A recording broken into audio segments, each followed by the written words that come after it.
Welcome, everybody, to this week's Social Cafe. And our guest today is Ann Smarty. Welcome, Ann. Hi, thanks for having me again. Sure thing. We do this frequent enough. We should write a book on how to do these interviews. Absolutely. And tonight, Ann could talk on several topics, but tonight she's talking about you call it the brand, the company that you found, what do you, I don't even know, what is My Blog You as far as you call it, your project, your company? Yeah, I call it my pet project. Okay, the pet project that she created called My Blog You. So that's one of her newer. Anne from My Blog Yes, highly successful until, and I won't finish the rest of that sentence. Somebody came into the picture on that one. Still the most successful of my projects. So. And you know what? I still believe that it would be right where it was if, and I know this isn't about My Blog Yes, but the landscape shifted maybe. And hence My Blog You. Yes, following there we go. The landscape. Yeah, exactly. Now, we have some new people that haven't heard of My Blog You, which really gives a great opportunity for you to describe what it is and what it does. Sure. The crowdsourcing concept that it's very popular right now, where people can get together to do something awesome. So My Blog You is that for content creation. And you can get together to create awesome content. So it's a collaboration project for content creation. And it helps you create really epic, long content with lots of quotes from experts. It helps you create original content that no one else is writing about because you can get help for brainstorming the ideas. It connects you to people who can help you promote the content and contribute to your articles. So it's the platform, the free platform that helps create awesome content and promote it to the community. Wow, it's got several aspects. Right there, you're listing as far as the community building aspect. I've met so many people through My Blog Yes that I'm still connected with, and then I go into My Blog You, and of course, same people there. So it really is a great community building. Yes, and it's basically the same idea. You invite people to your blog. The difference is that they don't write the whole article. They help you however they can. They help you with research, data. They help you with quotes, with providing their expert opinion. They help you when that article goes live. They are happier to promote it to their social accounts. Then they would be if there were no contribution from them. So it's all over together that comes from collaboration. That's excellent. Now, Anne, I don't think anyone else is doing that. You're like a pioneer in that area? Yeah, not the first time. I mean, that's incredible. I don't think there is another project that exists in that area. We didn't have any competitors as My Blogist, and we don't have any competitors as My Blog You. You have a couple competitors in Viral Content Buzz, but you still come to the top of the list on that one too. Well, hopefully we don't compete with them because we do the same thing in a different way. So we don't target the audience of our so-called competitors with Viral Content Buzz because we're different. Right. And guys, anyone tuning in, if you didn't quite catch that, yes, she has several projects. Another one is Viral Content Buzz, and I'm sure many of you have heard of that one. In fact, we just had, Gerald was just on, I have to keep all my shows straight, but he was just featured on Web Tools TV talking about. Yeah, where's the video? I will send you a link. It's out there. Yes, please. I will do that. So now there's two sections. I know there's more sections, and you're adding more and more. And I don't know how much, Anne, you're comfortable talking about some of the things that come up in your small group as far as added features. If that's something that you wait. We can talk about everything because first of all, they are coming on soon, and secondly, our to-do list is public, so people know what we're working on, so I have no problem with discussing it. It's just that I first release it to a smaller public just to test it before going live. It's not a secret.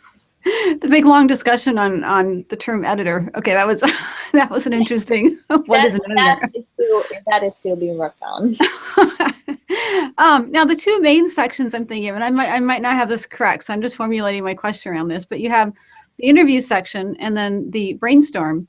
how would people, I mean, the interview section seems to be self-explanatory to the newbie, but how would you use, for example, the brainstorm section? Brainstorming section is as flexible and broad as the term itself. However, you need help for brainstorming, that's where you go for. Like, you don't want how to formulate an original title, you can ask ideas there. You don't know who to invite to your Google Hangout or to your Twitter chat, you can ask for help there. You don't know what to write about, but you know what your topic is, you can ask for ideas there. So it's as flexible as you wish. You just use it for brainstorming. Okay, because I used it, and I know you approved it. I didn't know if this was like outside the bounds, but I used it to gather as far as offering slide shares for free. It's like a collaboration.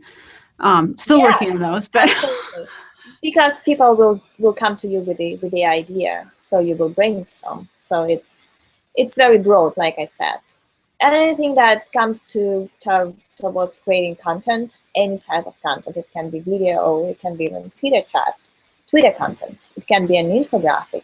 It's all types of content that you need help with. You can go there and ask for help. and it seems like that's really where, because you advertise this as creating epic content, and it seems like, I mean, the combination of the brainstorming and the interviews is where it really like opens up, like you said, no boundaries as far as the content, where your content's going beyond just an article. You can create a Yes, basically you start with brainstorming, so it's the logical first step, unless you have already an idea of what you would like experts to talk about. So basically, if you just have no idea what to write about, no idea what to do, you start with a brainstorming section and you ask for help there.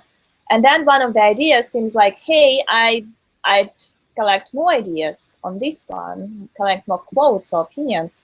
So from there, you go and create an interview project and collect ideas on that specific idea that you got from the brainstorm. So it's like a two-step that helped you, unless you like I said, unless you already know what you want the interview to be about. That's really smart. I should have done some of my interview projects in that order. That actually makes a lot of sense.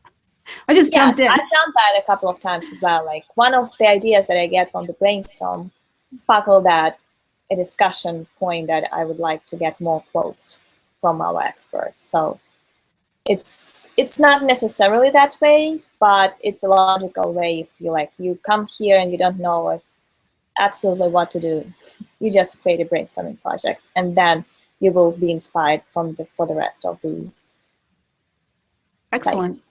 Now, you have a lot of tools that are built into like notes and reminders and things. What are all the little like organizational tools that are built in?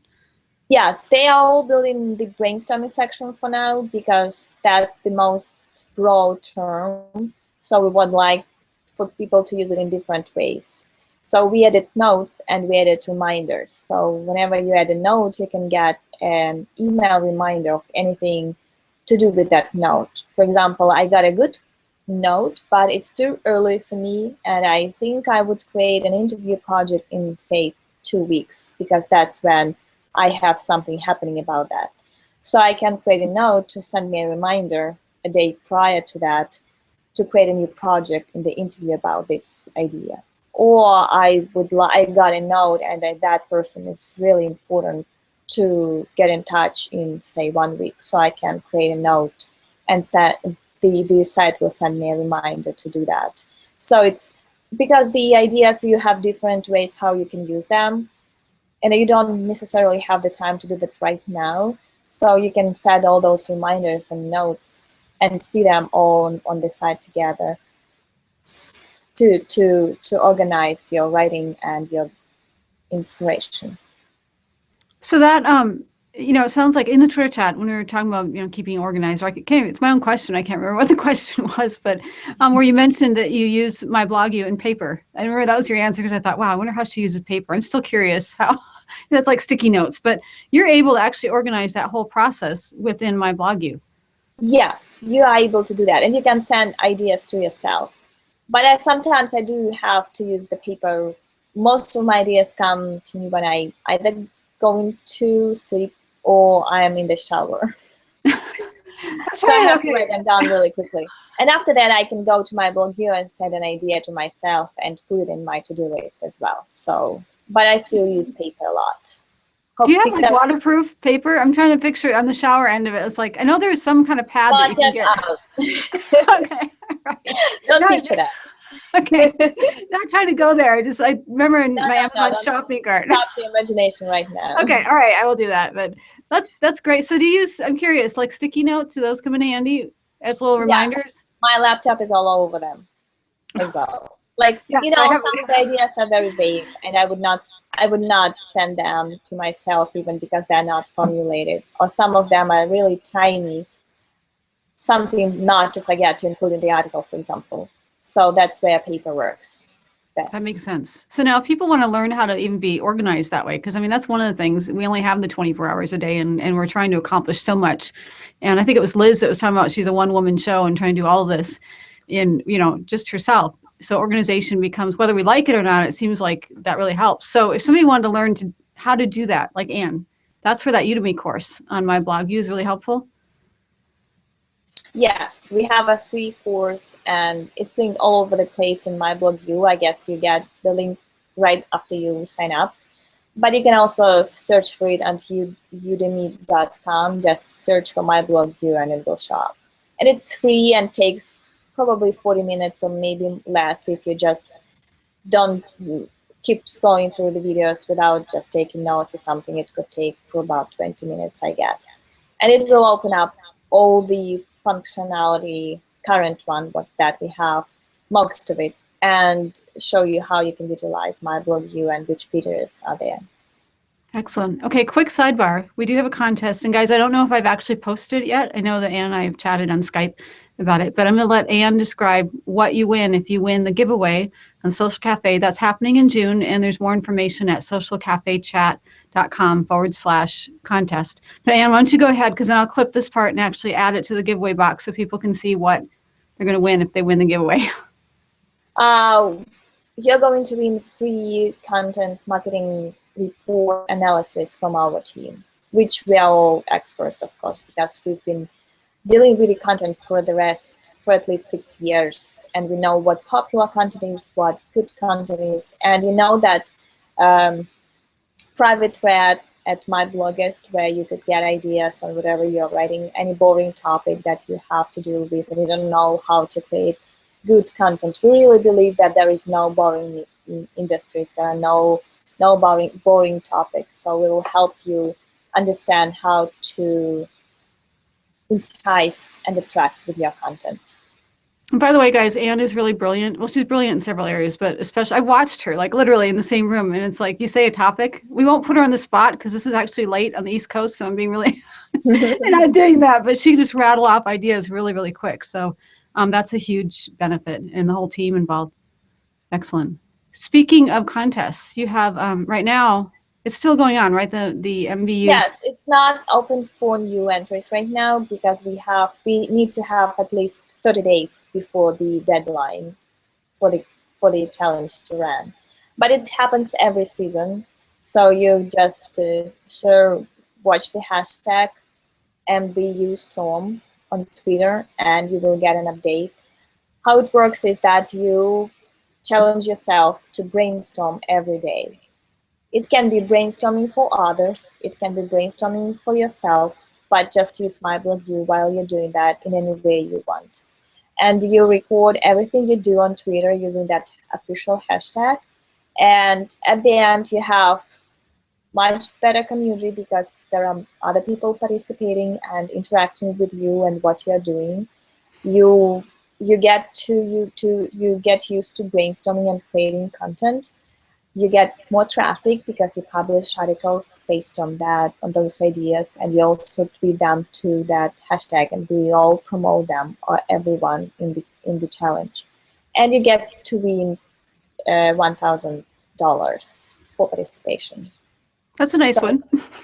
Yes. So it's kind of an intense 30-day training, content marketing training, where you get to see what others do, what you do, and what others help you do.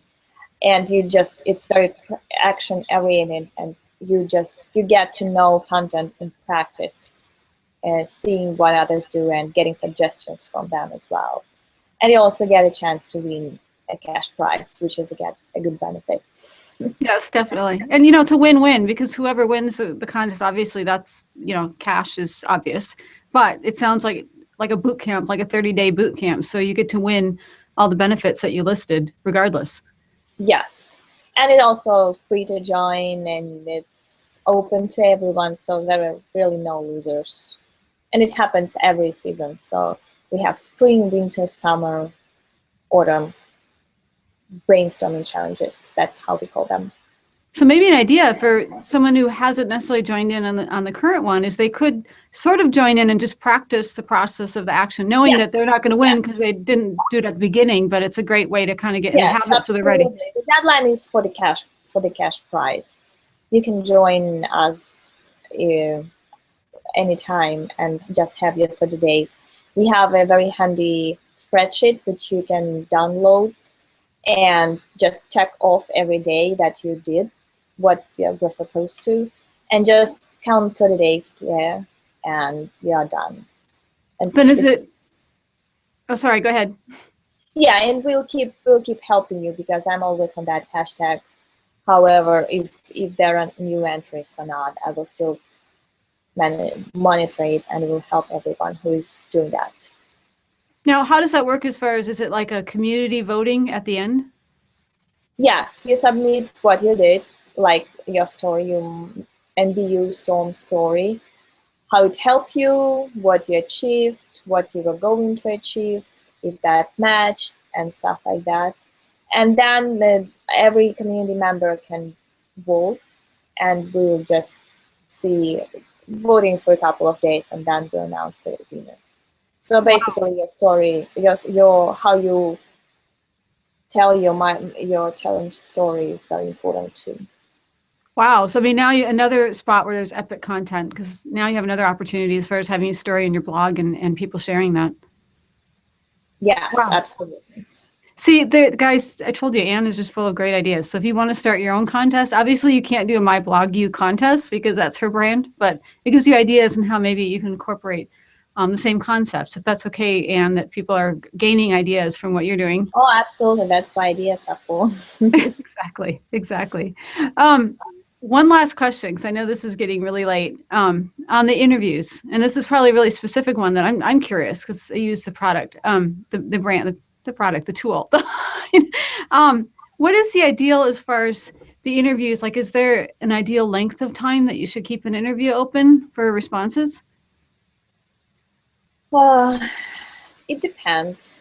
Sometimes, first of all, you get to see when it's going to close, when you're submitting your answers. So there is no surprise like, hey, why I'm waiting for 3 weeks? Because you saw the deadline when you were submitting your answers. So I don't think that there is any hard rules about that. You can do however fits you.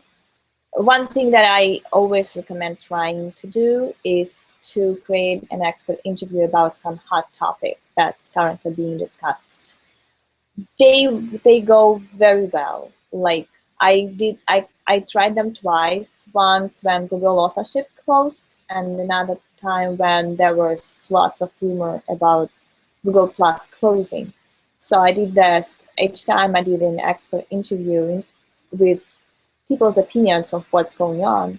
And it's always a very hard discussion, both inside the interview and in the comments. So if you want to see more interactions, just try doing that.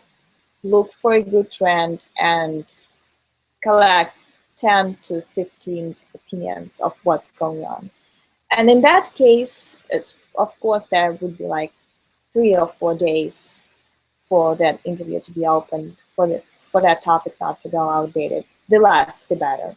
But we usually spot them, the team spots those timely interviews, and we try to help collect more submissions, more contributions to that interview. So, but other than that, I don't see for now, community always brings those surprises with any functionality that you build. you get to know that other people might think differently, and other people may have problem with interviews that are open for more than 3 weeks, for example. So I'm not sure right now.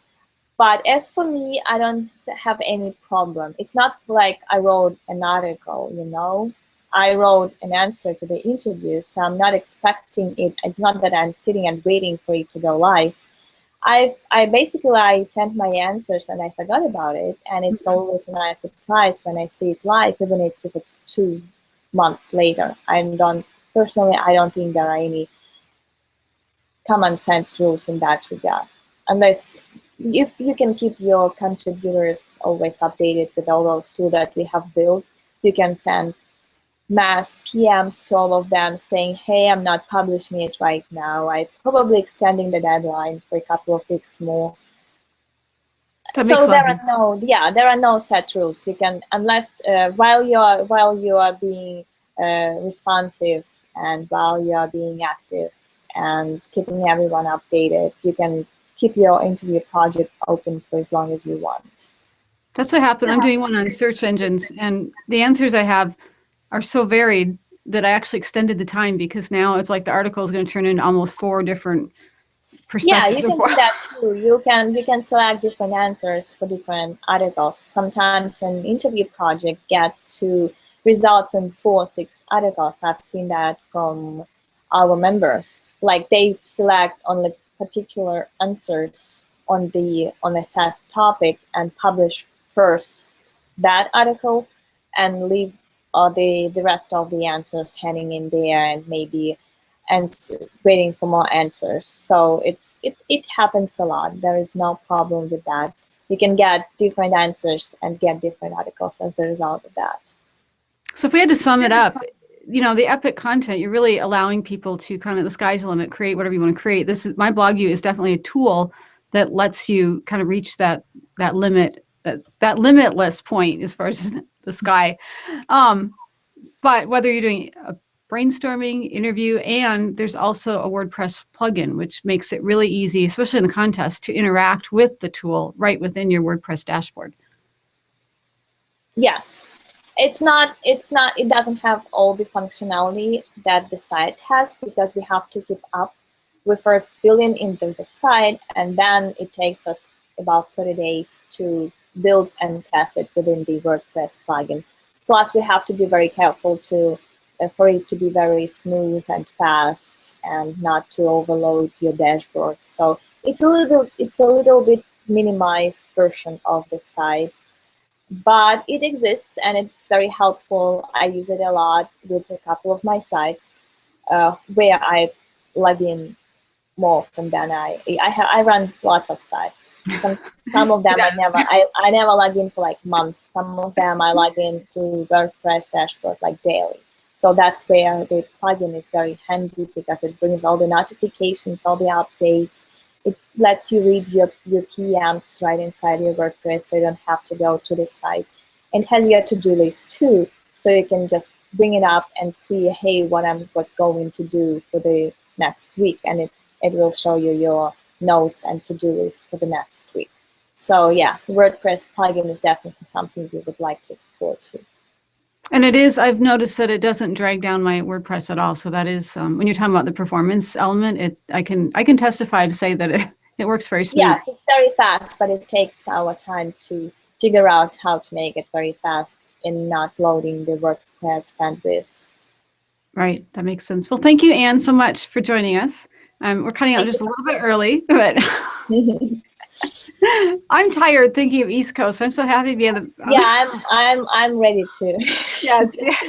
So we appreciate that much more that you took the time so late in the day to share your time with us. So thank you for that. Thank you for having me. Thanks. It's always a pleasure to talk to you. Definitely. We'll just have to have more interviews like this so we can catch up. But for all of you watching, definitely go over to myblogu.com.